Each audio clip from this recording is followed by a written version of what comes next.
Nagkakalukuhan na ba dyan? Tuloy po natin. Speaker, yun po yung point ko. Bakit nawawala yung report ng overall savings?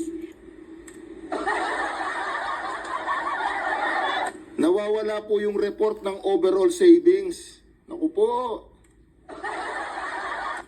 Dapat nakikita po natin yon dito sa Kongreso kasi savings po yan na hindi na po alam ng Kongreso kung saan napupunta. And it's part of our obligation to know where these savings are. Saan nanggaling? Kasi that's where we see how efficient ang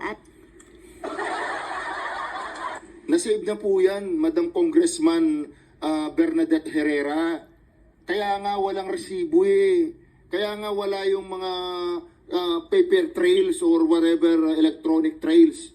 Kasi nga, savings yan. Alam nyo na, magaling mag-save ang mga yan. Hoy! Dracula! Anong nangyayari dyan? Yan yung bataan ninyong si Kimbo. Si Kimbo na maraming bag. Baka sa bag. Hindi ko po sinabing pinambili niyang bag.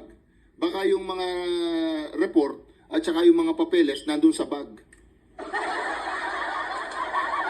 Dami kasing bag eh. ating mga department. So baka pwede pong isubmit sa atin today para makita po natin. Kaya.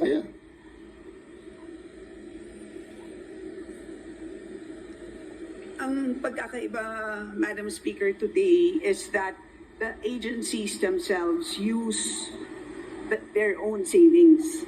So, they can modify on their own. So, hindi katulad dati na nililipat sa... Hindi po niya alam masasabihin niya. Tingnan niyo yung pagmumukha niya, alatang halata. Ano ba, para sa inyo, nagsisinungaling to. Tingnan po ninyo, yan. Para sa inyo, nagsisinungaling yan? Hindi ko po sinabi nagsisinungaling ha.